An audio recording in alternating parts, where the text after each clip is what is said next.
உள்ளவருக்கு கொடுக்கப்படும், இல்லாதவரிடமிருந்து உள்ளதும் எடுக்கப்படும். கிறிஸ்து-இயேசுவில் அன்புமிக்க சகோதர சகோதரிகளே, இன்று நாம் தாயாம் திருவையோடு இணைந்து பொது காலத்தின் 3ஆம் வாரத்திலே வியாழக்கிழமையிலே இந்த இறைவார்த்தை வழிபாடானது மார்க்கு நற்செய்தி 4ஆம் அதிகாரம் 21 முதல் 25 வரை உள்ள இறைவார்த்தையின் வழியாக உள்ளவருக்கு கொடுக்கப்படும், இல்லாதவரிடமிருந்து உள்ளதும் எடுக்கப்படும் என்கின்ற அந்த வார்த்தையின்படி நம்மிடம் இருப்பதை நாம் பிறருக்கு கொடுக்கின்ற பொழுது கடவுள் நம்மை இன்னும் அதிகமாக ஆசீர்வதிப்பார் என்கின்ற அந்த உண்மையை நமக்கு கற்றுத்தரக்கூடியவராக இருக்கின்றார். இதற்கு மிக சிறந்த உதாரணமாக பழைய ஏற்பாட்டிலே யோசேப்பு தன்னிடம் இருந்த அதிகாரத்தை பழிவாங்க பயன்படுத்தாமல் மன்னிப்பை அள்ளி கொடுத்தார்.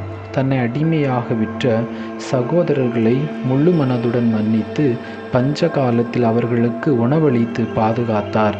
கடவுள் அவருக்கு எகிப்து தேசத்தின் 2ஆம் அதிபதி என்ற உயரிய பதவியையும் தன் குடும்பத்தோடு மீண்டும் இணையும் பாக்கியத்தையும் வாரி வழங்கினார்.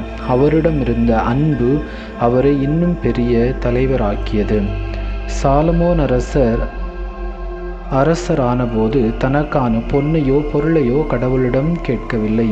மக்களுக்காக தன்னை அர்ப்பணிக்கும் மனதையும் நீதியாக ஆட்சி செய்ய தேவையான ஞானத்தையும் கடவுளிடம் கேட்டார். உள்ளவருக்கு கொடுக்கப்படும் என்பதற்கு ஏற்ப அவர் கேட்ட ஞானத்தோடு சேர்த்து அவர் கேட்காத செல்வம், புகழ், நீண்ட ஆயுள் ஆகிய அனைத்தையும் கடவுள் அவருக்கு கொடுத்தார்.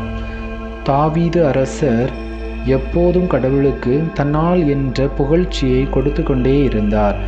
ஆடு மேய்க்கும் சிறுவனாக இருந்தபோதும் சரி, அரசனாக இருந்தபோதும் சரி, தன் முழு இதயத்தையும் கடவுளுக்கு காணிக்கையாக கொடுத்தார். தவறு செய்தபோது உடனே மன்னிப்பு கேட்டு தன்னை தாழ்த்தி கொண்டார். கடவுள் அவரை என் இதயத்திற்கு உகந்த மனிதன் என்று அழைத்தார்.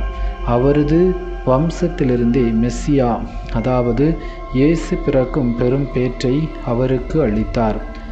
எஸ்தர் அரசி தன் மக்களுக்காக தன் உயிரையே கொடுக்க முன்வந்தார். நான் செத்தாலும் சாகிறேன் என்று துணிந்து தன் உயிரை பொருட்படுத்தாமல் யூத மக்களுக்காக மன்னரிடம் பரிந்து பேசினார். தன் நலனை பிறருக்காக கொடுத்தார். ஒரு அடிமை பெண்ணாக இருந்த எஸ்தர் ஒரு பேரரசின் அரசியாக உயர்ந்தது மட்டுமல்லாமல் ஒரு முழு இனத்தையுமே அழிவிலிருந்து காப்பாற்றும் வல்லமையை பெற்றார். ஆம், கிறிஸ்து-இயேசுவில் அன்புமிக்க சகோதர சகோதரிகளே, இவர்கள் எல்லாரும் தங்களிடம் இருந்ததை கடவுளுக்கும் இறை மக்களுக்கும் கொடுத்ததன் வழியாக கடவுள் அவர்களை இன்னும் அளவுக்கு அதிகமாக ஆசீர்வதித்தார். அதே போலவே பழைய ஏற்பாட்டிலே சவுல் அரசராக அவரிடம் அதிகாரம் இருந்தது. ஆனால் அவர் அதை பிறருக்கு கொடுக்கவோ கடவுளுக்கு கீழ்ப்படியவோ பயன்படுத்தவில்லை. மாறாக அவரிடம் இல்லாதவனிடமிருந்து உள்ளதும் எடுக்கப்படும் என்ற வார்த்தையின்படி அவரிடமிருந்த அரச பதவியும் கடவுளின் ஆவியும் அவரிடமிருந்து முற்றிலும் எடுக்கப்பட்டது. ஆம், அன்புமிக்க சகோதர சகோதரிகளே, நம்முடைய அன்றாட வாழ்க்கையிலே கடவுள் நமக்கு நிறைய செல்வங்களை கொடுத்திருக்கிறார்.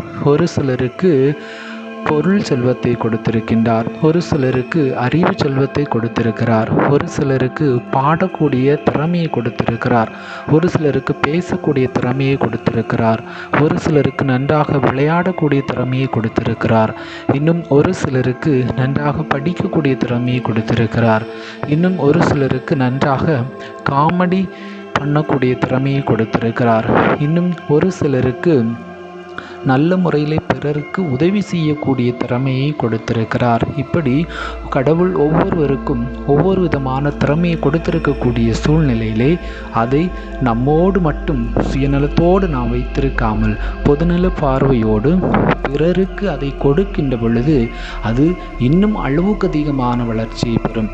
உங்களிடம் செல்வம் அதிகமாக இருக்கிறது என்று சொன்னால் அதை பிறரோடு பகிர்கின்ற பொழுது இன்னும் அளவுக்கு அதிகமான செல்வம் உங்களுடைய வாழ்க்கையிலே கடவுள் நிறைவாக கொடுப்பார். அதே போலவே திறமைகள், இன்னும் ஒரு சில நேரங்களிலே வயது முதிர்ந்த காலத்திலே நடப்பதற்கு கூட முடியாமல் இருக்கக்கூடியவர்களுக்கு உதவி செய்கின்ற பொழுதும் இன்னும் நாம் பேருந்துகளிலே செல்கின்ற பொழுது வயது முதிர்ந்தவர்கள் பேருந்தில் ஏறினார்கள் என்று சொன்னால் அவர்களுக்கு நாம் உட்கார இடம் கொடுக்கின்ற பொழுதும் இப்படி சிறிய சிறிய உதவிகள் வழியாக நாம் பிறருக்கு கொடுக்கின்ற பொழுது கடவுள் நமக்கு நிறைவான அருளையும் இன்னும் அளவுக்கு அதிகமாக கொடுக்கக்கூடியவராக இருப்பார். ஆனால் நம்மிடம் இருப்பதை நாம் பிறருக்கு கொடுக்காமல் இருக்கின்ற பொழுது நம்மிடம் இருக்கக்கூடிய செல்வங்களும் நம்மை விட்டு அழிந்து போய்விடும் என்பதை ஆண்டவர் இந்த நாளிலே இறை வார்த்தையின் வழியாக நமக்கு கற்றுத்தரக்கூடியவராக இருக்கிறார்.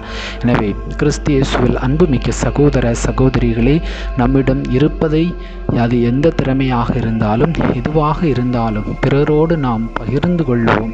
நல்ல செயல்களை, நல்ல சிந்தனைகளை, நல்ல வார்த்தைகளை, நல்லவற்றை பிறரோடு பகிரும் பொழுது அது இன்னும் இரட்டிப்பாக மாறி நமக்கு எதிர்காலத்தில் இன்னும் அளவுக்கு அதிகமான ஆசீர்வாதத்தை கொடுக்கும் என்பதை ஆண்டவர் இந்த நாளிலே நமக்கு வெளிப்படுத்துகிறார். எனவே இவற்றை நம்மிடம் இருப்பதை பிறரோடு பகிர தேவையான அருள் வேண்டி இறைவனை நோக்கி மன்றாடுவோம். எல்லாமல்ல இறைவன் தந்தை, மகன், தூய ஆவி உங்களை நிறைவாக ஆசீர்வதிப்பாராக. ஆமீன்.